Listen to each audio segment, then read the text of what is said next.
Buenas tardes y muchas gracias a la Fundación Marc por su gentil invitación, a la que quería felicitar también a la Fundación Marc por haber tenido la excelente idea de dedicar un ciclo a la vida y la obra de Fray Antonio de Guevara. Dentro de 2 siglos, cuando siga habiendo estas interesantes conferencias en la Fundación Marc, quizá otro profesor que pase por aquí tendrá que explicar que alguno de estos grandes novelistas que leemos actualmente, que publican decenas de ediciones de sus novelas, que son traducidos a todas las lenguas europeas, que se venden infinitas ediciones en Iberoamérica, que son pirateados en Internet de forma conspicua por nuestros estudiantes, pues bien, algún profesor tendrá que explicar que todo ese éxito que tuvo en el siglo XX el autor, no voy a dar nombres, que ese éxito ha decaído en el siglo XXII. Algo parecido es lo que ha ocurrido con Antonio de Guevara. Hoy, para nosotros, Antonio de Guevara es un personaje histórico y necesito darles algunos datos para que entiendan de quién vamos a hablar. Tienen ustedes ahí el retrato de Fray Antonio de Guevara. Una imagen vale más que 1000 palabras, pero ese realmente no era Fray Antonio de Guevara. Es el retrato que ordenó para su capilla, pero que se hizo años después de fallecer él. No tenemos un retrato auténtico de Guevara, este es el más parecido que tenemos. Les propongo en esta primera sesión este esquema que tienen ahí. Les voy a dar algunos datos para que sepan quién es este autor importantísimo en el Renacimiento español. Voy a dar unas breves pinceladas de la época que le toca vivir a Guevara, por una razón muy sencilla, porque la propia biografía de Antonio Guevara nos introduce en los aspectos más importantes de la cultura del Renacimiento y de la política y la historia del Renacimiento español, del primer Renacimiento español. Pero antes de empezar, me gustaría enunciar brevemente lo que será objeto de la siguiente clase, de la del martes que viene, la obra literaria de Guevara. Me voy a referir a ella y conviene que les suenen sus obras, ¿no? Guevara tiene tres grandes ciclos productivos.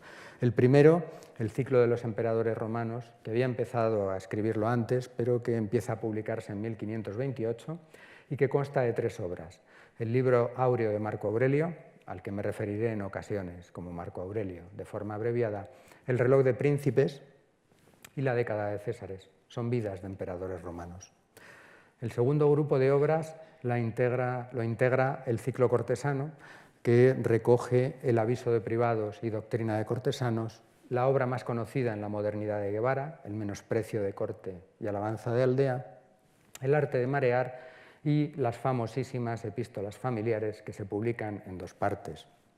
Y finalmente, ya próximo a morir, Guevara empieza a escribir literatura religiosa. Primero un libro para frailes y novicios, el oratorio de religiosos y ejercicio de virtuosos, y en segundo lugar una obra ascética, el libro llamado Monte Calvario, cuya primera parte se publica todavía en vida de Guevara, la segunda queda inconclusa y se publicará en 1549.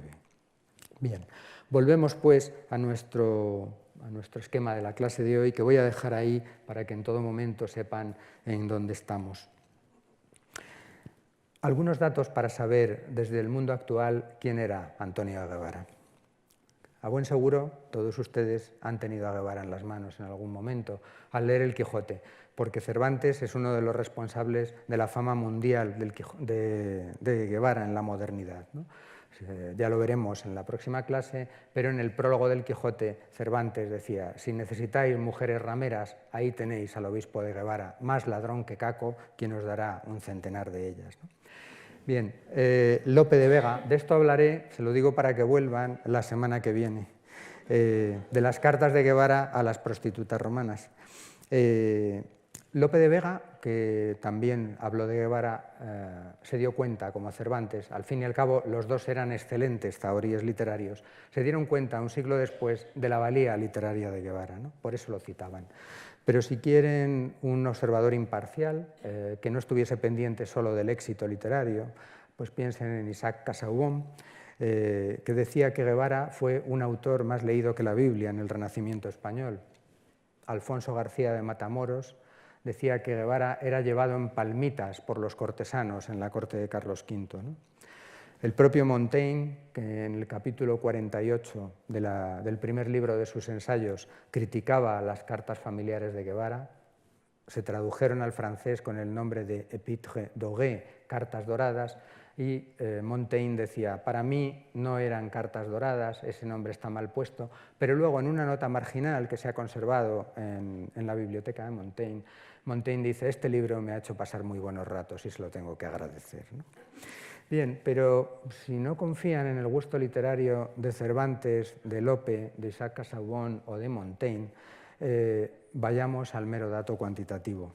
Desde que Guevara empieza a publicar sus libros en 1528 hasta 1700, aparecen en toda Europa más de 600 ediciones de sus obras. También hasta 1700 hay unas 300 traducciones de sus obras a todas las lenguas importantes de la Europa de la época.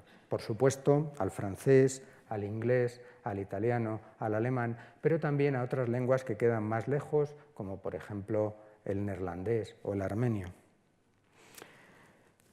Si quieren más datos, el libro áureo de Marco Aurelio, publicado en 1528, es el primer libro español que se imprime en los Países Bajos. El reloj de príncipes, su segunda obra, tiene el honor de que se le traduzca al latín, que supone el espaldarazo definitivo para entrar en la cultura europea. El reloj de príncipes, además, es la primera obra que se traduce a la literatura rumana, la primera obra española que se traduce a la literatura rumana, ¿no? Bien, ¿qué genera todo este éxito? Pues genera un aluvión de críticas. Vamos a ver parte en esta clase y parte en la semana que viene, porque lo cierto es que Guevara va a ser imitado por muchísimos escritores españoles de la época, va a ser copiado literalmente por otros muchos escritores y criticado por casi todos ellos. Se dan casos curiosos. Por ejemplo, hay autores humanistas, entre comillas, serios, que lo critican muy agriamente, pero cuando las obras de estos humanistas se traducen a otros idiomas, el traductor entremete pasajes de Guevara en la obra del humanista serio que está traduciendo, por ejemplo, al inglés, ¿no? Es lo que le pasa a Pedro Mejía, que en su Silva de varia lección criticaba la década de Césares, pero cuando la Silva de Mejía se traduce al inglés unos años más tarde, el traductor inglés entremete pasajes de la década de Césares en una venganza guevariana sobre Pedro Mejía, ¿no? Bien, les decía que voy a caracterizar muy brevemente el primer Renacimiento. En realidad, todos ustedes saben también como yo lo que ocurre en ese primer Renacimiento, ¿no? Fray Antonio de Guevara conoce los últimos años de la Reconquista, pero sobre todo va a asistir al nacimiento de un Estado moderno y centralizado, ¿no? Va a conocer el descubrimiento del Nuevo Mundo y va a dejar un texto impagable, que es el razonamiento del villano del Danubio, que se ha leído modernamente como una defensa del indio americano, aunque debo decirles que yo no estoy de acuerdo en esa interpretación. Fray Antonio de Guevara está en la corte en unos momentos en los que se está produciendo en España la mayor revolución poética que ha habido en la literatura española desde los orígenes hasta la llegada de la generación del 27, que es la introducción del verso italiano en la poesía española, del endecasílabo. Fíjense, en una de sus cartas cuenta que ha conocido a un embajador veneciano en el viaje a Granada y que conversa mucho con él, que lo confiesa. Probablemente ese embajador veneciano es Andrea Navallero, el que anima a Juan Boscán a escribir en metros italianos y el responsable último de que esa literatura italiana haya triunfado en España. Y curiosamente, circunstancias de su vida político-cortesana, Guevara se acompaña al César Carlos en su viaje europeo. Está muy cerca de Garcilaso de la Vega cuando éste muere en la toma del castillo de Lemuy en 1536, ¿no?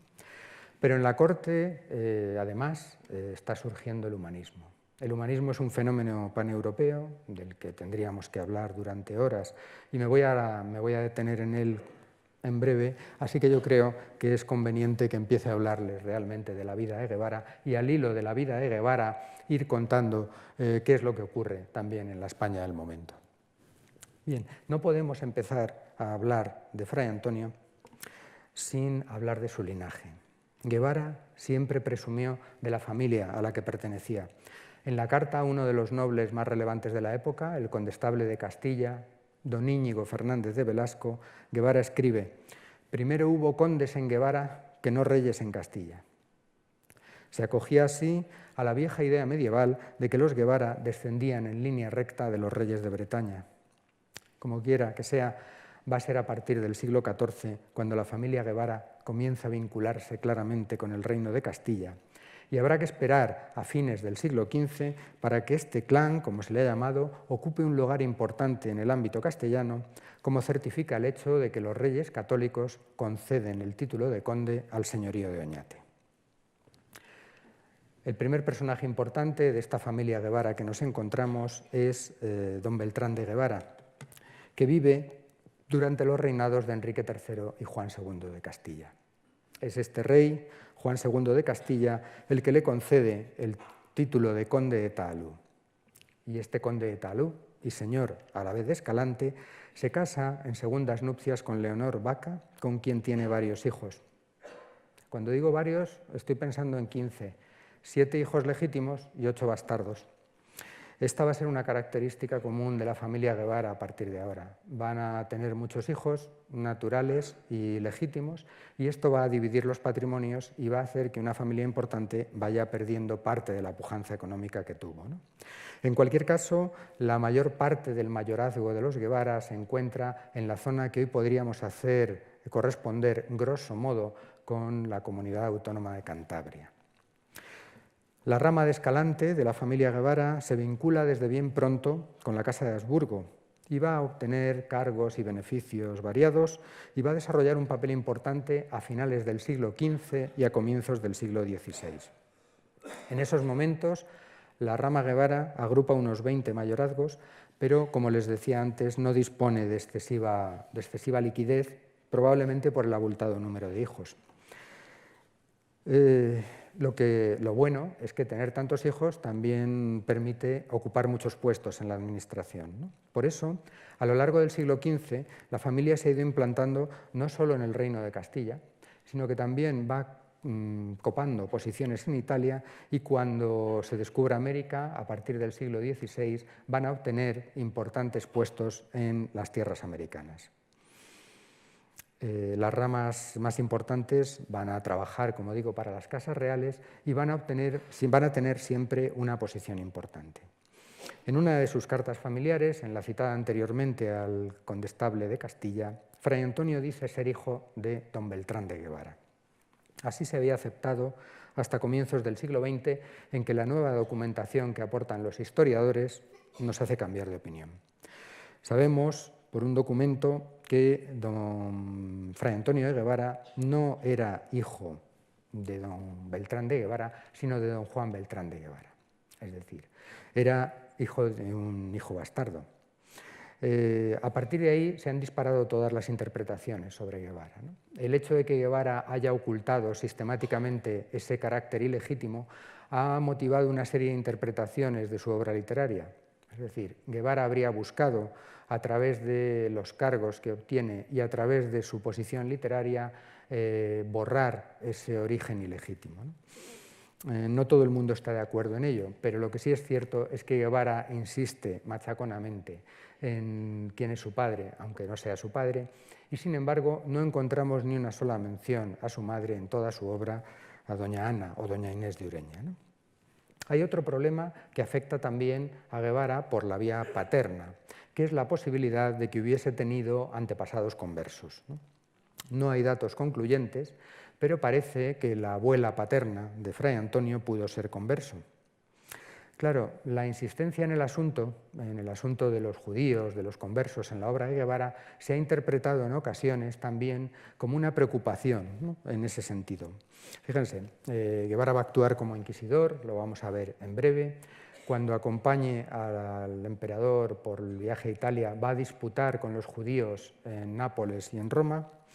va a defender siempre a los cristianos nuevos, y en este sentido es significativa la carta 35 del libro segundo de las epístolas familiares, en donde censura con mucha intensidad que se llame perros, que se llame moros, judíos o marranos a aquellos que se han convertido a la fe cristiana, ¿no? En esa misma carta, Guevara dice que prefiere que le llamen loco, bobo o necio antes que le llamen hereje. Dice, porque al fin y al cabo, lo primero afecta a mi honra, más, y ahora cito, el llamarme hereje toca a mi alma e infama mi fama. La palabra clave aquí es la fama, ¿no? Y para Guevara todos los cristianos son iguales ante su Dios, ¿no? Guevara va a insistir en ello hasta el último de sus libros, hasta el Monte Calvario. Bien, ahora ya podemos empezar a hablar con esta contextualización de la vida de Fray Antonio de Guevara. No conocemos la fecha de nacimiento, pero tampoco estamos en esa aserción tan drástica que hizo María Rosa Lida, la excelente filóloga, cuando dijo que para todos los cargos que había ocupado Fray Antonio de Guevara, para la importancia que había tenido en la corte de Carlos V, que era realmente revelador que no hubiese una firma, que no hubiese un documento, que no hubiese un retrato. Han visto ya que hay retratos, también tenemos documentos y tenemos firmas, ¿no? Vamos a ver qué es lo que sabemos de la vida de Guevara. Ahí les he puesto 1480, pero distamos de saber con exactitud la fecha de nacimiento de Guevara.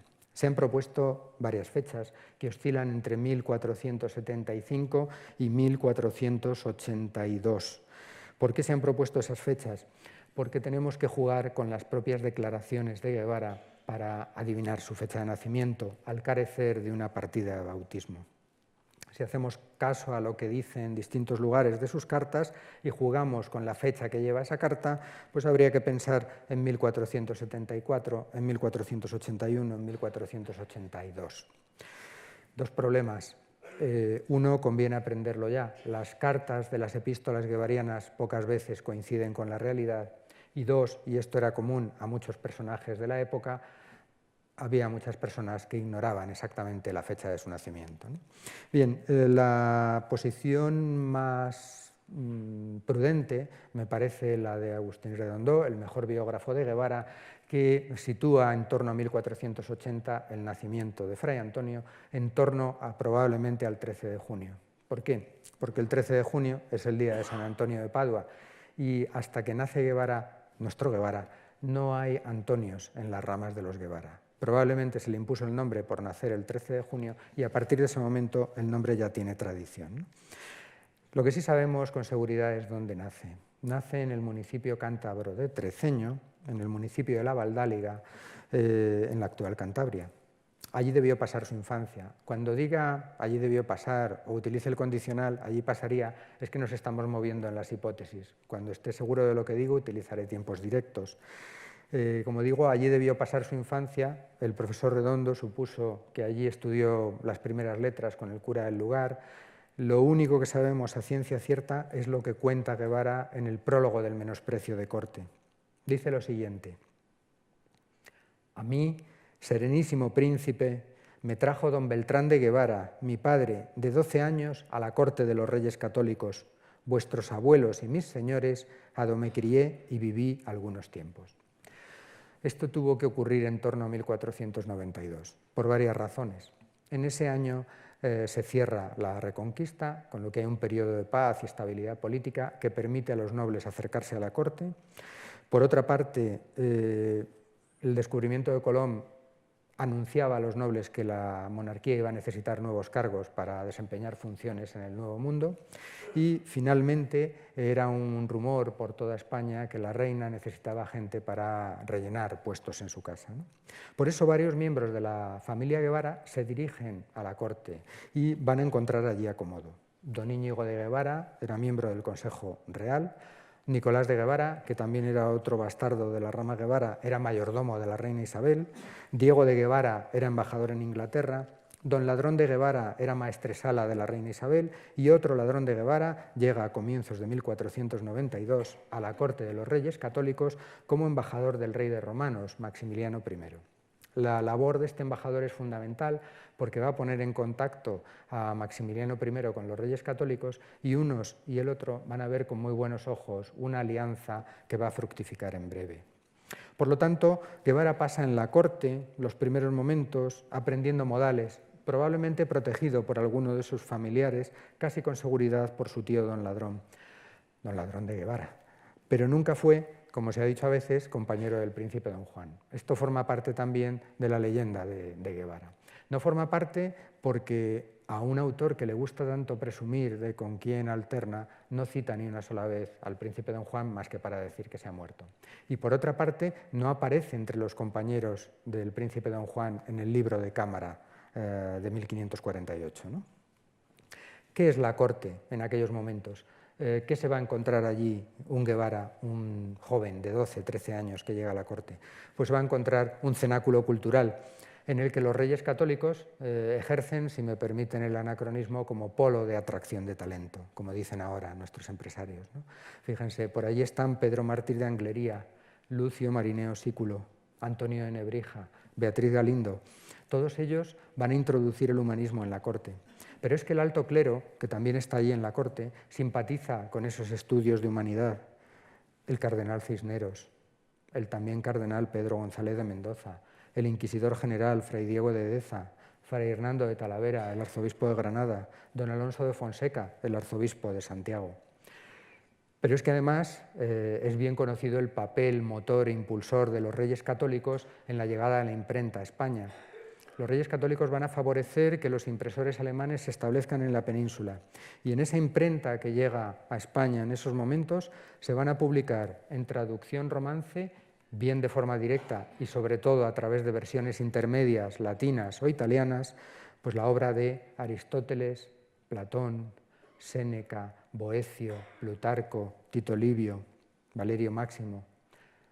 Quédense con estos nombres, porque van a ser los nombres que cita siempre Fray Antonio en sus libros. Pero aparte de publicar toda la antigüedad, una parte importante de la antigüedad grecolatina, la imprenta de los Reyes Católicos publica también a los últimos hombres de la Edad Media, el boccaccio humanista, el boccaccio filósofo que tanto interesará a Fray Antonio, y el primero de los humanistas, Petrarca, aparecen publicados en esos momentos. Pero aparecen también libros escritos directamente en lengua castellana y contra los que Guevara se va a esforzar en competir durante toda su vida. Los libros de caballerías, con el Amadís a la cabeza, van a ser una preocupación continua de los humanistas y también de Guevara.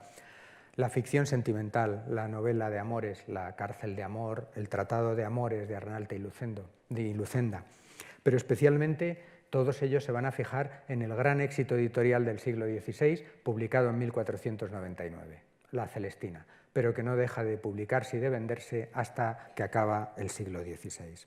Bueno, pues Guevara nunca deja de pensar en estos libros, en los que le parecen serios, como los libros clásicos, para imitarlos o para remedarlos, en los de los humanistas, para jugar de una forma ligera, light, diríamos modernamente, como hacen los humanistas serios, y con la literatura de entretenimiento para competir con ella y ofrecer a su público algo que fuese más edificante que esas cosas poco honestas que hacían Calisto y Melibea o que se hacían en los libros de caballerías, ¿no? Bien, en ese ambiente cálido y favorable a los estudios y al modo cultural de los humanistas tuvo que crecer Guevara, sin olvidar los rastros medievales, los libros de ejemplos que tanta importancia van a tener en Guevara, las semblanzas históricas de Pulgar en las que seguramente Guevara aprende a biografiar, las crónicas, pero sobre todo un género que triunfa en toda la Edad Media y que se va a renovar en el humanismo del primer Renacimiento. Los libros para educación de príncipes. La glosa castellana al regimiento de príncipes, que se publica a finales del siglo XV, el Vergel de príncipes, el Doctrinal de príncipes. Todos estos libros que tienen un aroma medieval se van a renovar en la década de 1510 con toda la literatura humanista. Seguramente estén pensando, con razón, en El Príncipe de Maquiavelo, redactado en 1513, Pero Guevara no pudo conocer ese libro. Sin embargo, sí pudo conocer la Institutio Principis Christiani, la educación del príncipe cristiano de Erasmo, que se publica en 1516-17, o el Du Prince de Budé, un humanista francés que se dirige al príncipe para educarle, ¿no? Seguramente Guevara conoce todo ese ambiente y en algún momento decide que, después de formarse, que él va a escribir también ese tipo de libros, en clara competencia con humanistas de la talla de Erasmo o de Budeo. No sabemos dónde estudió Fray Antonio de Guevara. De nuevo tengo que recurrir a una carta de las epístolas familiares, la dirigida a Francisco de Mendoza, donde declara: «Yo aprendí gramática, lógica, filosofía». Y la carta continúa. Pero es decir, ¿qué aprende Guevara? Guevara aprende las artes liberales. Y dentro de las artes liberales aprende el trivium, las materias relacionadas con las letras. Luego viene el quadrivium, la aritmética, la geometría, la astronomía y la música, que se relaciona con los números, ¿no? Pero lo importante de estudiar gramática, de estudiar retórica, de estudiar lógica, es que eso es la puerta de acceso a todas las demás ciencias en aquel momento, como recordaba bien Cervantes, ¿no? Durante esa etapa formativa, lo cuenta también Guevara, se dedica a ser un mozo cortesano, ¿no? Yo ruaba calles, yo ojeaba ventanas, es decir, perseguía a las señoritas, jugaba a las cartas, a los dados, se divertía en suma como un cortesano, ¿no? Guevara probablemente orientó su vida a hacer una carrera política en la corte, que es lo que hacía toda su familia. Pero en el ámbito político las cosas se van a ir complicando a partir de 1496 porque fallecen, por una parte, varios miembros del clan Guevara y, por otra parte, empiezan a morir miembros de la realeza, ¿no? Por ejemplo, la reina Isabel, que muere en 1504. A partir de 1505 la situación se complica para los Guevara, pero a partir de 1506, es lo que tiene vivir en la corte, todas las cosas se ponen de maravilla para los Guevara. El viento les viene de popa, porque con la llegada de Felipe el Hermoso, toda la familia Guevara, que había contribuido a su causa de forma continua y generosa, comienza a recibir premios por haber apoyado a Felipe el Hermoso.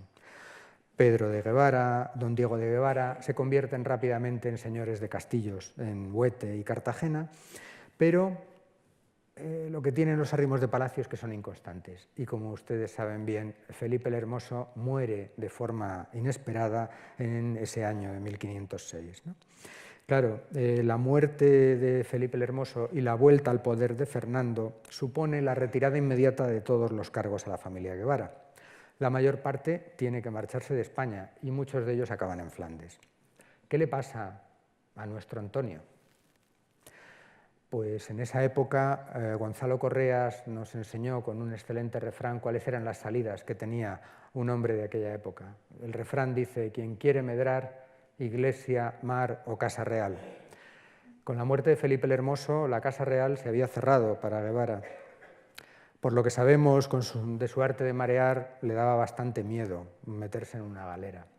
La única opción que le queda es la iglesia. Lo cuenta él en el prólogo del Menosprecio de corte. Ya que el príncipe don Juan murió y la reina doña Isabel falleció, le plugo a nuestro Señor sacarme de los vicios del mundo. Seguramente Guevara siente una vocación sincera, pero seguramente hay una serie de circunstancias que le empujan a hacerse religioso. Los últimos años del siglo XV están llenos de enfermedades, de pestes. Los comienzos del siglo XVI están dominados por la sequía y la falta de alimentos va a provocar una serie de epidemias y pestes justo en 1506.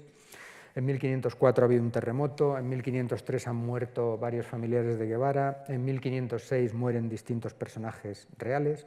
Todo eso cierra la vía de medro cortesano a Guevara. Por eso, a finales de ese año 1506 o en 1507, Guevara ingresa en la orden franciscana. Se ha especulado mucho de las múltiples órdenes religiosas sobre por qué Guevara elige la orden franciscana. Hay dos razones fundamentales. Una de ellas es que la familia tenía una relación directa con los franciscanos porque había contribuido o había fundado directamente varios monasterios y conventos. Además, había apoyado en varias ocasiones a la orden de los franciscanos. Por otra parte, si uno quería brillar en las letras, la orden franciscana ofrecía esa posibilidad en ese momento frente a otras instituciones religiosas, ¿no? No sabemos muy bien dónde estudió Guevara. Probablemente en la provincia de Castilla, de los franciscanos, que es a la que él pertenece, porque la legislación de la orden franciscana requería centros de estudio dentro de la propia provincia de formación de cada novicio. Se ha especulado también con la posibilidad de que Guevara estudiase en la universidad. No sé si en estos momentos se puede hacer ese tipo de alusiones, pero desde luego los franciscanos, que eran muy humildes, como saben, escondían los títulos universitarios cuando los lograban. Por lo tanto, si Guevara tuvo un paso por la universidad es algo que no podemos asegurar. ¿Qué es lo que sabemos a ciencia cierta de la formación de Guevara en función de lo que podemos ver en su obra? Bueno, pues en primer lugar, que el paso por la institución formativa donde haya estado, probablemente religiosa, le ha convertido en un conocedor del latín, no en un excelente conocedor del latín, pero sí en un conocedor del latín lo suficientemente bueno como para poder leer todos los textos de los humanistas. A partir de entonces, Guevara va a leer todo lo que cae en sus manos en castellano y mucho de lo que cae en latín, ¿no? De ahí va a surgir el venero anecdótico con el que va a salpimentar todas sus obras desde la primera hasta la última. Por otro lado, Guevara recibe una formación religiosa como franciscano y ese moralismo religioso va a permear toda su obra. Siempre, incluso en esos detalles tan escabrosos de los que les hablaba al principio, Guevara va a tener siempre una intención moral. Su intención es influir sobre sus lectores para que se comporten de forma más honesta, conforme al ideario cristiano, ya sean lectores normales, ya sean lectores cortesanos o ya sea el emperador. En su paso por la formación religiosa, Guevara aprende a predicar y se va a convertir en un excelente predicador de fama nacional. Esa predicación va a influir de forma clara sobre su forma de escribir, lo vamos a ver en la próxima clase. Y el vivir en el convento le va a permitir a Guevara conocer la vida monástica de la que va a hablar en sus últimos libros y también familiarizarse con la literatura ascética, que será lo último que cultiva. Sabemos que fue guardián en distintos conventos, en Arévalo, en Soria, porque él lo cuenta. Sabemos que también lo fue el de Ávila, y eso lo sabemos porque lo cuenta uno de sus enemigos, que coincidió con él allí en Ávila, ¿no? Y también sabemos que el 27 de octubre de 1515 tenía el título de predicador. Pero en 1516, 10 años después de morir Felipe el Hermoso, muere el rey Fernando, y esa muerte real le da la vuelta otra vez a la situación política. Tan pronto como fallece el monarca, varios españoles se dirigen a Flandes para solicitar premio por los servicios prestados, con la aquiescencia y el apoyo del cardenal Cisneros. Uno de los primeros recompensados va a ser don Diego de Guevara, que se convierte en contador mayor del reino. No hace falta recordar que en 1517 el nuevo rey llega a España. No querían llegar por Cantabria, pero las naves se equivocan y aparecen en Cantabria. Y el primer sitio donde se aloja Carlos V es el convento franciscano de San Vicente de la Barquera. Desde este momento hasta que llega a la corte, Carlos V no hace más que pasar por casas y territorios de los Guevara. En algún momento pudo conocer a Fray Antonio, pero si no lo conoce en ese momento, sin duda lo conoce cuando llega a la corte, porque lo que hace nada más llegar a la corte Carlos V es nombrar consejero real al hermano de Fray Antonio, al doctor Guevara. Esta pareja van a aparecer a partir de ahora unidos en muchas ocasiones, ¿no? Bueno, en 1519 muere Maximiliano I, Carlos V abandona España y ya saben que en 1520 empieza la revuelta de las comunidades. Toledo se subleva en el mes de abril, Segovia lo hace en el mes de mayo y a partir de aquí empieza ya la actividad pública del Guevara religioso.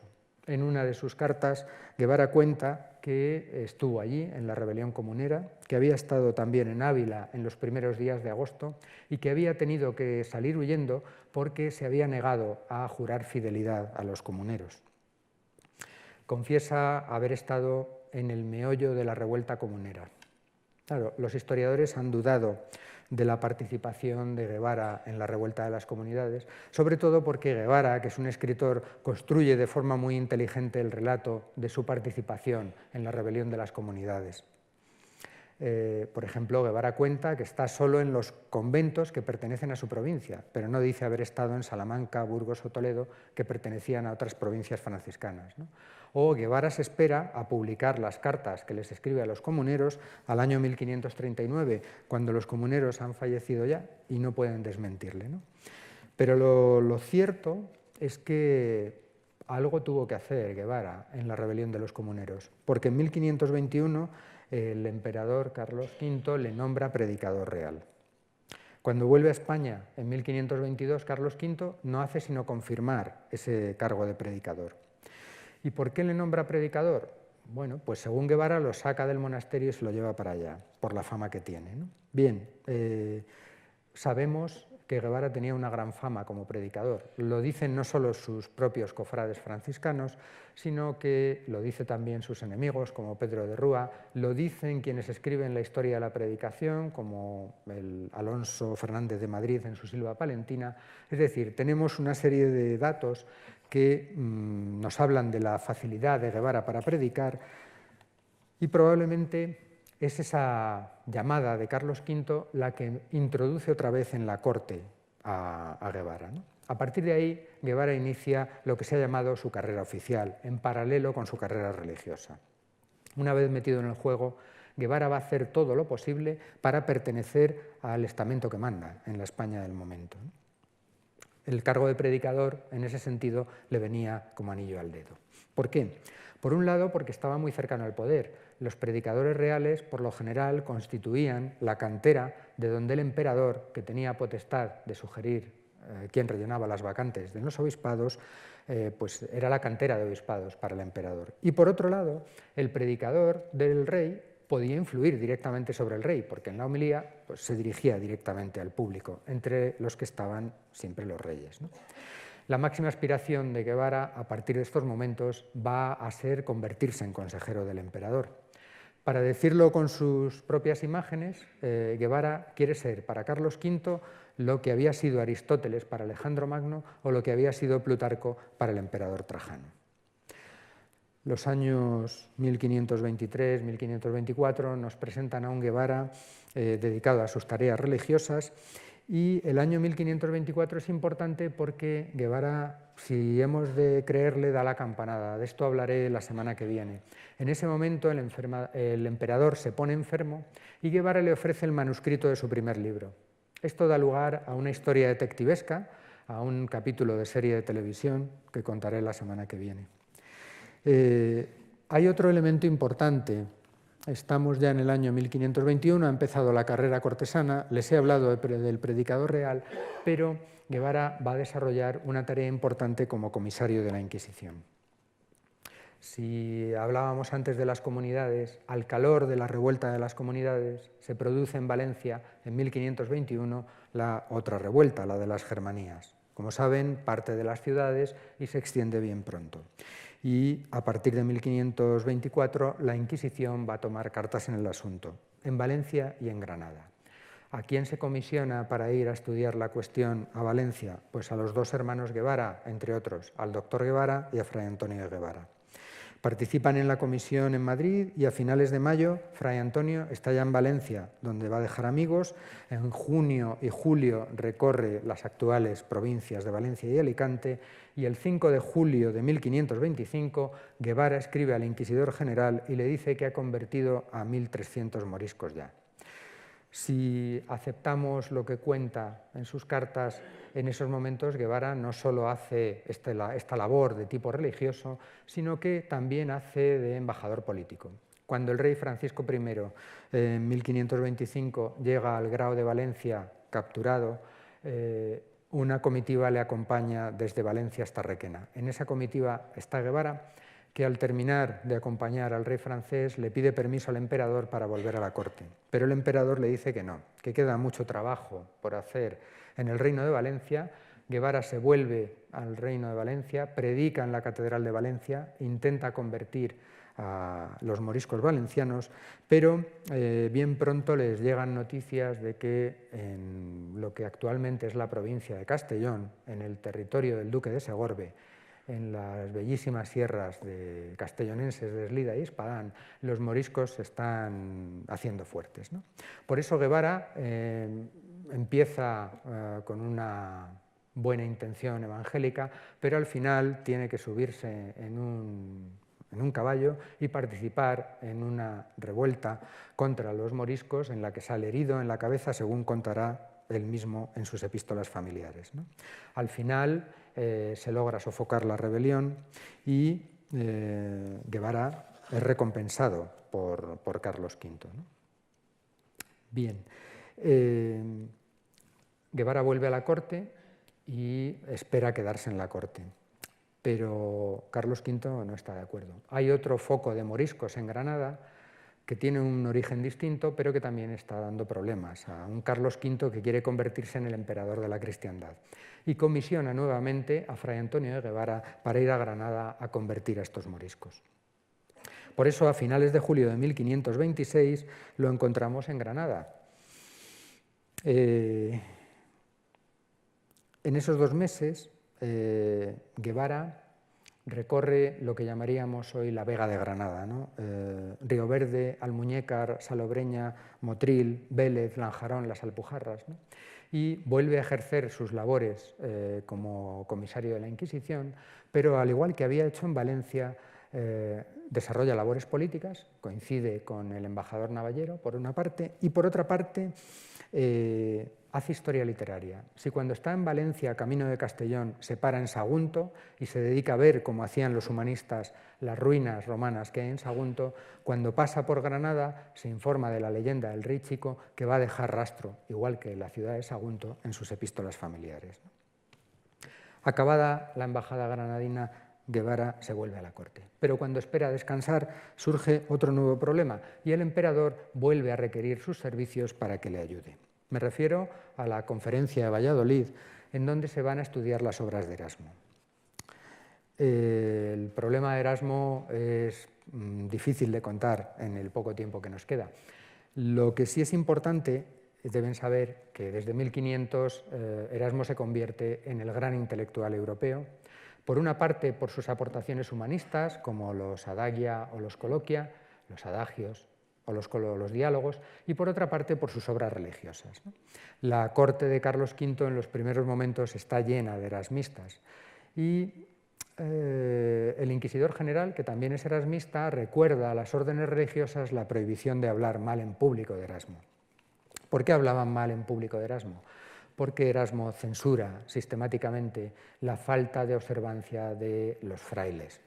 Hay un caso clarísimo, que es la frase monacatus non est pietas, el hábito no hace el monje, y en el caso de los franciscanos, que es el que nos afecta a nosotros, la mayor parte de los nobles tenían la costumbre de hacerse enterrar con un hábito franciscano para ganar el cielo, y Erasmo va a censurar muy acremente esa costumbre. Por eso se establece una comisión en 1527 para estudiar si el pensamiento de Erasmo incurre en la herejía o no. Pero en el medio, mientras se está celebrando esta comisión en la que participa Guevara, el 6 de mayo las tropas españolas entran en Roma y saquean la ciudad, como saben. El descontento en el clero español es grande, en el alto clero mucho más, y la cuestión cada vez se va poniendo más dura para la imagen de Erasmo en España. Por suerte, para los defensores de Erasmo, hay una peste en la ciudad de Valladolid a mediados de junio, y a finales de mes el inquisidor general cierra la comisión por cuestiones sanitarias, y eso evita que la cosa quede peor. Pero lo que nos interesa es que, como ven, la carrera de Fray Antonio de Guevara, desde que entra en la corte, no deja de prosperar. Hay distintas opiniones sobre la labor de Guevara como inquisidor. Es verdad que los votos que hace contra Erasmo, pese a ser franciscano, no son muy duros, pero vistos desde una perspectiva actual, Guevara fue un inquisidor. Bien, apenas deja de ser inquisidor, o cuando termina con su tarea como inquisidor, Carlos V decide recompensarle. Tanto que el 7 de diciembre de 1526, el mismo día que se cierra la Comisión de los Moriscos Granadinos, le nombra cronista real para sustituir a Pedro Mártir de Anglería, que ha fallecido. Todos estos cargos llevan aparejado una cantidad económica importante, ¿no?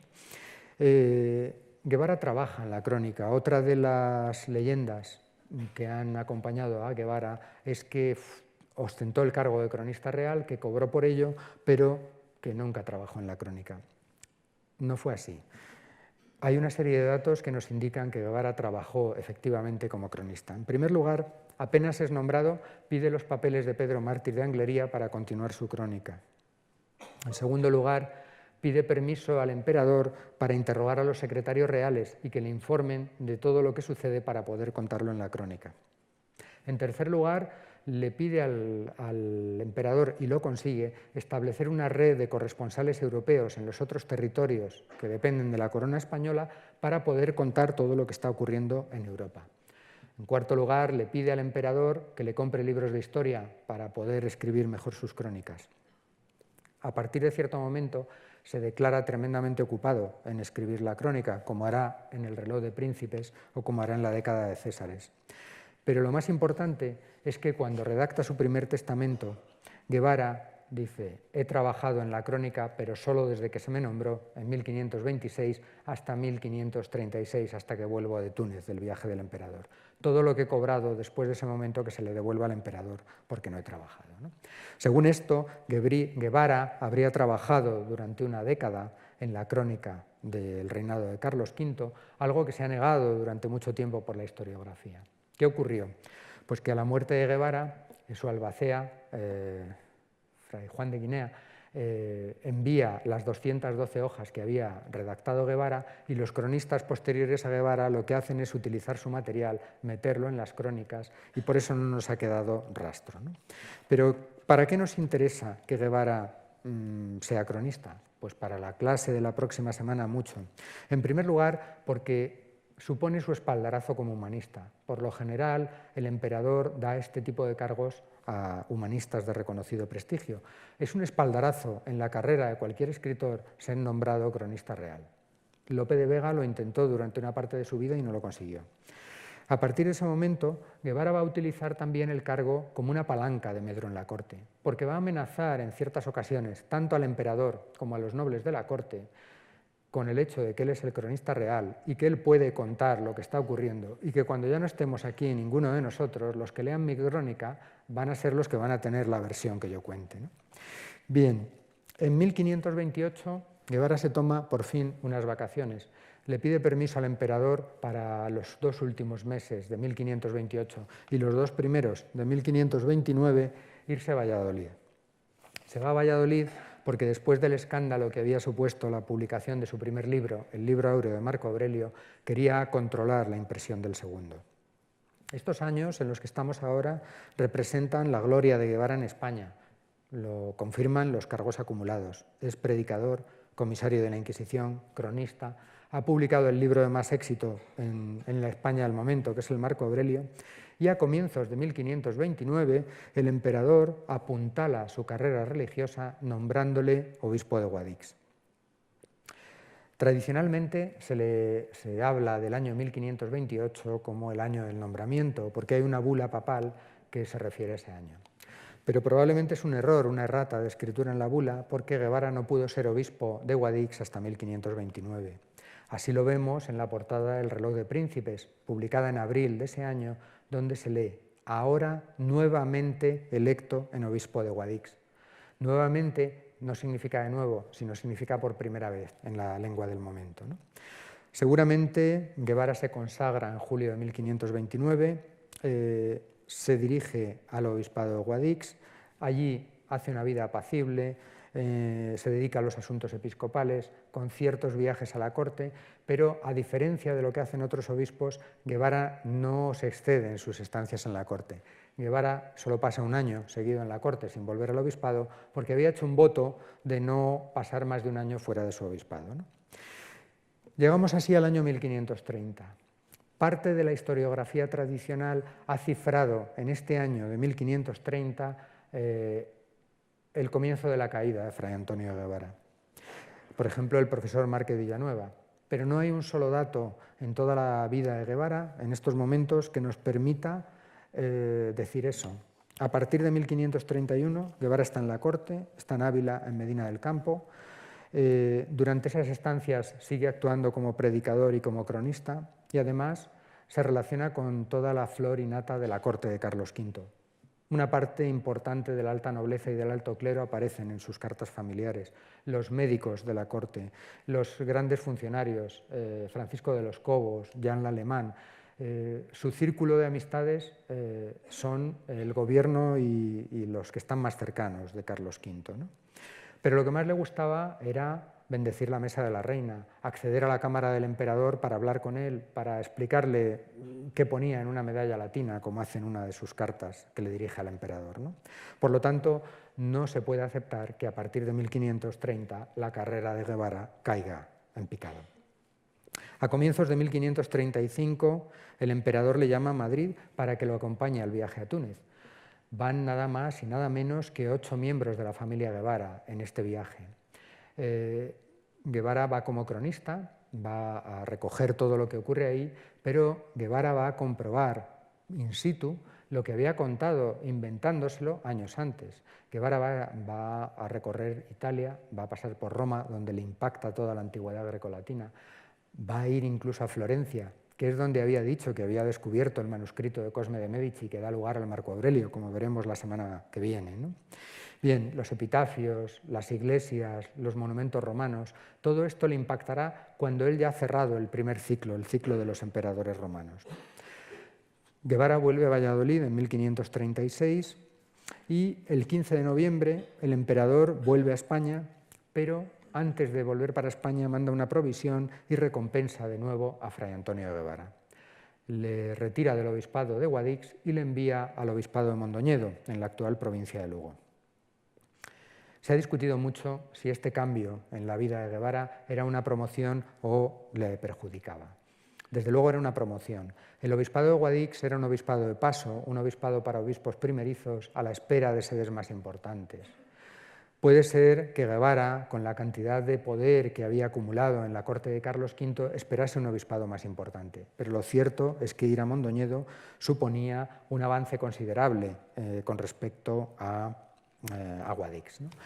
En Mondoñedo, Guevara se traslada a Mondoñedo, empieza a ejercer como obispo y allí no se va a encontrar problemas como los de los moriscos, pero se va a encontrar otros problemas, por ejemplo, los problemas de la superstición, ¿no? En Galicia es una tierra de antepasados celtas, donde las supersticiones tienen un papel muy importante y va a consagrar todo su celo como obispo a desterrar estas supersticiones, ¿no?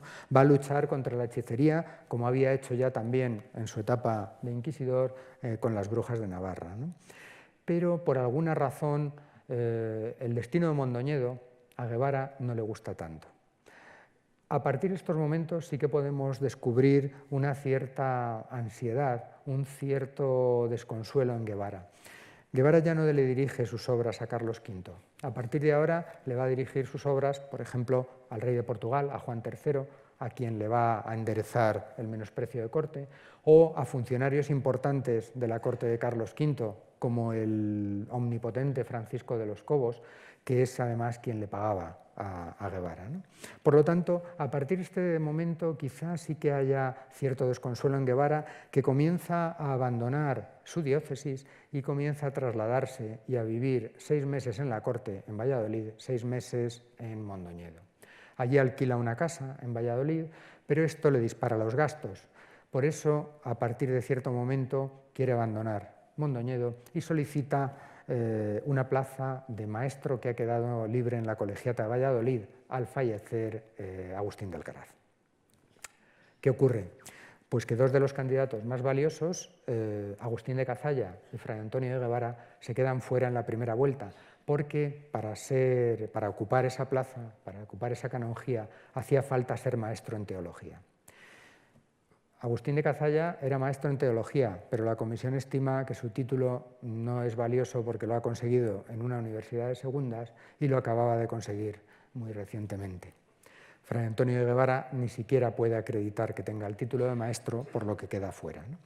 Bien, estamos llegando pues al final de la vida de Guevara. Guevara se va a Mondoñedo, compone allí sus últimas obras y los últimos días debieron ser bastante tristes. Aquejado por la gota, su salud va empeorando cada día más, quizá espoleado por esas decepciones vitales que tiene en los últimos momentos de su vida, y también porque debían dar en el año climatérico doctrina clásica que él explica en una de sus obras, ¿no? Que es que cuando se cumplen 9 veces 7 o 7 veces 9 en la vida humana corre grande peligro. 9 por 7 son 63, más o menos eran los años que tenía Guevara en esos momentos, y Guevara siente que está próximo a morir, ¿no? El día 3 de abril, hace justo 2 días, de 1545, Guevara fallece en su obispado de Mondoñedo. Y el día 2 de abril redacta un testamento nuevo, que va sin firma, en donde deshereda a toda su familia y testa a favor de los criados que le acompañan en Mondoñedo. La familia Guevara inmediatamente después comienza a pleitear y recuperará todo ello. Y finalmente Guevara se entierra en Mondoñedo, pero cuando se termina la capilla en Valladolid que había mandado construir, se lleva a su cuerpo a Valladolid y allí ha permanecido junto a este retrato, que es, como les decía al principio, el más cercano que tenemos de lo que pudo ser Fray Antonio Guevara. Creo, por lo tanto, que en esta primera intentona hemos diseñado lo que fue la vida de Fray Antonio Guevara, el papel importante que tuvo en la corte de Carlos V, los importantes empeños que desarrolló para la monarquía, su tarea como religioso, como comisario de la Inquisición, su tarea como humanista. En la próxima sesión, la semana que viene, hablaremos de sus libros, de su obra, de su literatura, que junto a este papel importante en la corte de Carlos V es la que le va a hacer famoso fuera de la corte, en toda España y en toda Europa. Muchas gracias.